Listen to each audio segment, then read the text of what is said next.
Assalamualaikum warahmatullahi wabarakatuh.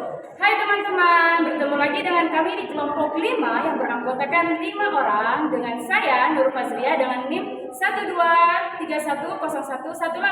dan teman saya Dengan saya Siti Gunarti dengan NIM 12310119 dan teman saya Rintan Suci Rahmadani dengan NIM 123101122 dan teman saya Sri Mulyani dengan NIM 123101121. Saya Putri Mati NIM 123101120. Nah, di sini kami akan menyampaikan sebuah materi tentang pembelajaran kinestetik. Jadi, ada beberapa materi yang akan kami sampaikan. Jadi, selamat menyaksikan. Nah, oke, baik. Di sini saya jadi pemateri pertama, yaitu saya menjelaskan tentang pengertian pembelajaran kinestetik. Nah, pembelajaran kinestetik adalah pendekatan pembelajaran yang menekankan keterlibatan fisik dan gerak tubuh untuk memahami dan mengingat informasi. Nah, gaya belajar kinestetik ini adalah cara belajar dengan menggunakan gerak tubuh atau aktivitas fisik.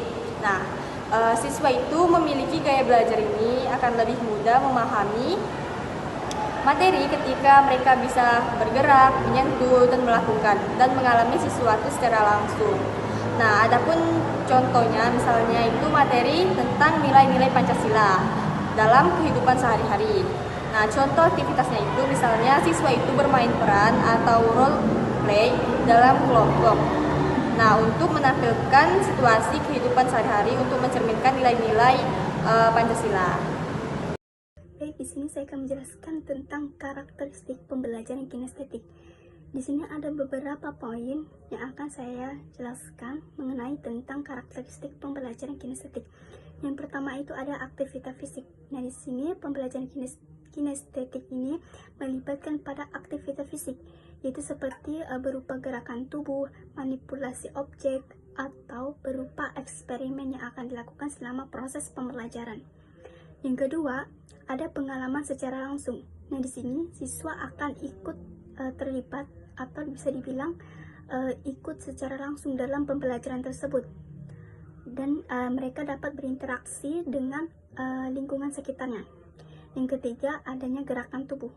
Nah, gerakan tubuh ini digunakan untuk sebagai fasilitas selama proses pembelajaran, seperti menggunakan gestur ataupun gerakan tubuh untuk mengingat suatu informasi dalam pembelajaran tersebut.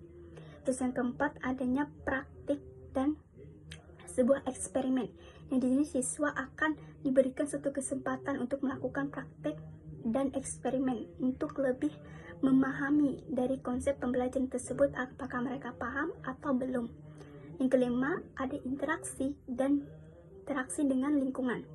Di sini pembelajaran kinestetik ini melibatkan suatu interaksi dengan lingkungan sekitar, seperti menggunakan alat peraga ataupun melakukan suatu percobaan dalam pembelajaran tersebut. Dengan demikian, pembelajaran kinestetik ini dapat membantu siswa memiliki gaya belajar kinestetik untuk memahami dan lebih mengingat suatu informasi dengan secara baik. Baik, di sini saya akan melanjutkan dari pemateri sebelumnya. Di sini saya akan membahas tentang kelebihan gaya belajar kinestetik. Yaitu pembelajaran kinestetik ini ada 4. Itu yang pertama ada meningkatkan retensi. Yaitu gaya belajar kinestetik ini dapat membantu siswa dalam meningkatkan retensi informasi karena siswa di sini secara aktif terlibat dalam proses pembelajaran.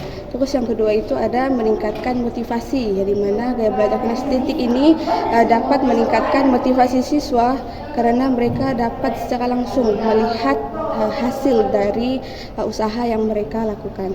Terus yang ketiga itu ada meningkatkan keterampilan motorik.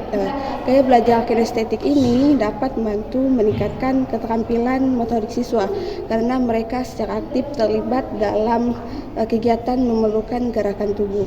Terus yang terakhir ini ada meningkatkan kolaborasi, di mana gaya belajar kinestetik ini dapat meningkatkan kolaborasi antara siswa karena mereka secara aktif terlibat dalam kegiatan memerlukan kerjasama.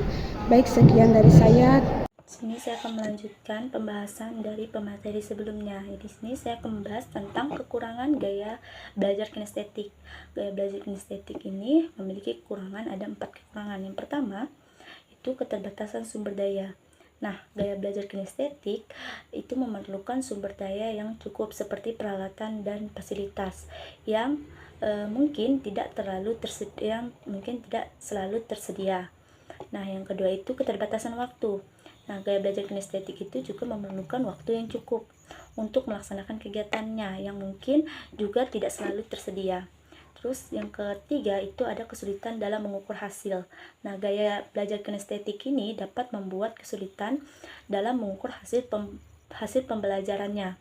Karena kegiatan yang dilakukan tidak selalu dapat diukur secara kuantitatif. Terus yang keempat itu ada kesulitan dalam mengakomodasi siswa dengan berkebutuhan khusus. Nah, gaya belajar kinestetik ini dapat membuat kesulitan dalam mengakomodasikan siswa yang berkebutuhan khusus seperti siswa dengan disabilitas fisik. Jadi dengan demikian gaya belajar kinestetik itu memiliki kekurangan yang perlu dipertimbangkan dalam proses pembelajarannya.